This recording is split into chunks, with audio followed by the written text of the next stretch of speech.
너네가 지금 헛개비를 보는 것이 아니다. 이걸 말씀하신 거예요. 그래서 누가복음 24장에서도 유령은 뼈와 살이 없는데 나는 다 있지 않느냐, 만져봐라 하셨던 것처럼 이제 숨도 이렇게 쉬고 있지 않느냐라는 것을 보여주신 것이지, 이 그리스도의 숨이 성령이라는 것이 아닙니다. 그 정도는 이제 확실하시죠? 예수께서 부활하신 후, 그러니까 마지막 죽으시기 직전에도 성령 하셨고, 이제 부활하신 직후에도 성령을 받으라 하셨고, 그 다음 이제 40일 만에 하나님께서 들어 올리시니까 하늘 보좌에 앉으시는데, 하늘로 올리시기 직전에 이제 사도행전 1장 4절에서 8절까지도, 그때도 여전히 성령, 마지막 가시면서 하시는 말씀이 너희는 절대 예루살렘을 떠나지 말라. 왜 예루살렘을 떠나지 말라 그래요? 벌써 3년 동안 그에게 철저히 훈련받은 그 제자들에게 왜 예루살렘 떠나지 말라 그래요? 성령의 역사는 스가랴서 13장처럼 성령의 역사는 예루살렘에서 시작한다라고 기록된 대로 예루살렘을 떠나지 말고 성령을 기다리라는 겁니다. 그때까지 제자들은 여전히 이스라엘 회복에 대한 꿈을 접지 못해서, 주님 지금이 바로 이스라엘을 회복할 그때입니까? 그것은 너희가 알 바 아니고 때와 기한은 아버지께서 정한 것이니 하고 대답도 안 해주십니다. 그러니까 너희 할 일이 뭐냐? 오직 성령이 너에게 임하시면 또 성령을 기다리라고 거듭 강조하신 거예요.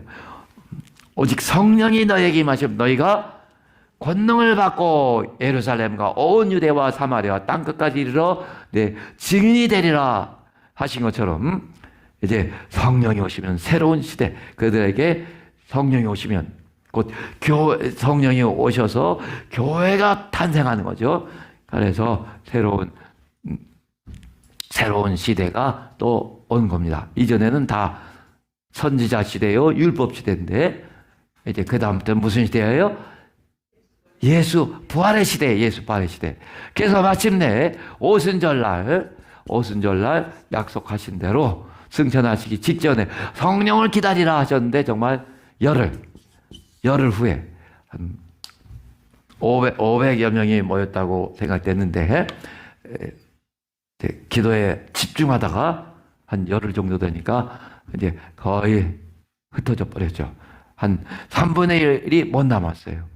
3분의 1이 못 남고 이제 기다리지 못해서 흩어졌는데, 그때 성령이, 그때까지 남은 그 사람들에게 성령이 임하셨으며, 그래서 이제 교회가 탄생한 겁니다.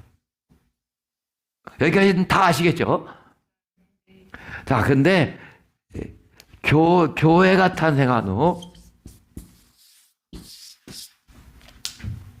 교회의 존재 이유는, 존립 이유는 전도입니다. 전도하며 제자 삼는 일이에요. 그러므로 너희는 가서 모든 족속으로 제자를 삼아 오직 성령이 너희에게 임하시면 너희가 권능을 받고 예루살렘과 온 유대와 사마리아와 땅끝까지 이르러. 그러므로 너희는 가서 모든 족속으로 제자를 삼아, 같은 말씀이죠. 그렇게 성령이 임하시면 예루살렘만 머물러 있으라, 거기 떠나지 말라 하시더니, 성령이 오시면 예루살렘을 박차고 온 유대로 또 사마리아로 세상 끝까지, 세상 모든 족속으로 가라 하신 겁니다. 그래서 디모데서에는 때가 좋을 때나 나쁠 때나 너희는 말씀을 증거하라. 아멘. 그래서 우리는 무슨 코로나와 상관없이 멀리나 가까이나 가야 되는 겁니다. 아멘.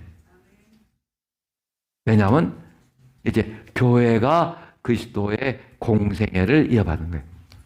교회가 그리스도의 공생애, 교회가 그리스도의 공생애를 이어받아서 그리스도의 제2의 공생애를 살아가는 겁니다.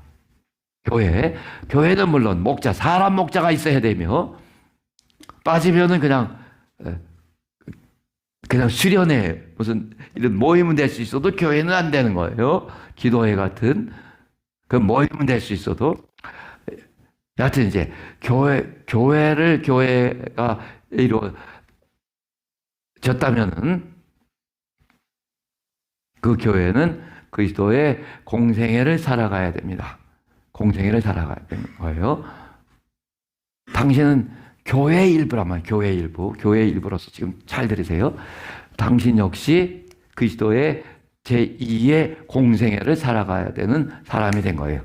언제부터? 교회도 물론 교회도 여러 이제 초신자도 있고 아주 처음 온 사람도 있고 여럿이 있죠. 그러나 이제 정식 회원들 생각하면 정말 정식 회원들 생각하면 어떤 사람들이 교회를 이루고 있는 거냐면 성령 받은 성령. 그러므로 너희는 오직 성령이 너에게 임하시면 너희가 권능을 받고 하신 것처럼 정식 이론은 침례받고 성령 받은 그 교인들이 정식 교회의 일원이 되는데 잘 되세요. 당신도 성령을 받았으면 자각을 했건 못했건 또 배웠건 안 배웠건 그때부터 당신의 공생애가 시작된 겁니다. 이전엔 누구의 아들로 누구의 딸로 또 누구의 남편으로 아내로 그렇게 살았을지 모르겠는데 그러나 이제 성령이 임하시면 그때부터는 완전히 공생애예요. 공생애. 완전히 공생애입니다. 예수께서 이전에는 요셉의 아들로 살았죠. 그렇게 알려져 있고 그렇게 취급당했으나 그러나 성령이 임하신다면 단호히 그런 요셉의 아들이라는 신분은 완전히 장사 지내고 이제 하나님의 아들로서 오직 하나님의 뜻만을 이루어드린 자가 되신 것처럼 그 길을 가신 것처럼 당신도 비록 무슨 가정을 다 박차고 또 여러 가지 하던 일을 다 끝내지 않았다 하더라도 당신의 신분은 이제 예수 그리스도의 공생애를 사는 무엇이 됐어요? 공인. 이제는 온전히 예수 그리스도를 위해서 또는 교회를 위해서 당신의 삶을 불사르고 하늘에서 무한한 배수의 그런 영광을 받는 그 길이 열린 겁니다. 가장 정말 누구도 상상할 수 없었던 최고의 영광의 길을 그런 기회를 받은 거예요. 공인이라니까 겁부터 먹을지 모르겠는데 사실은 어마어마한 뭐 금빛이 아니라 정말 어마어마한 영광의 그 길이 활짝 열린 겁니다. 그 기회가 이제 주어진 거예요. 인류 역사 가운데 수없이 많은 사람들이 이 땅에서 명면해 갔으나 수없이 많은 왕들도 나타나고 또 수없이 많은 그런 국가들도 흥망성쇠를 거듭했으나 그들은 성령 받은 그런 공인들이 아니었어요. 성령 받은 그런 사람들이 아니었습니다. 오직 지금도 78억이 넘는 그런 무수한 인류가 있으나 오직 당신만이 성령 받은 당신만이 예수 그리스도를 증거할 수 있습니다.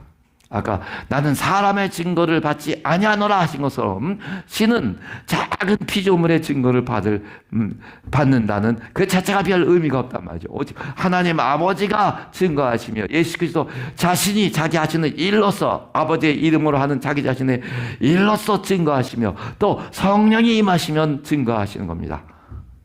그러나 인류 가운데 단 한 족속이 한 부류가 그를 증거할 수 있는데 성령 받은 자들의 이제 예수 발의 증인으로서 그가 하나님의 아들이시며 억울하게 죽으신 우리 구주이시라는 것을 그들만이 증거할 수 있는 거예요.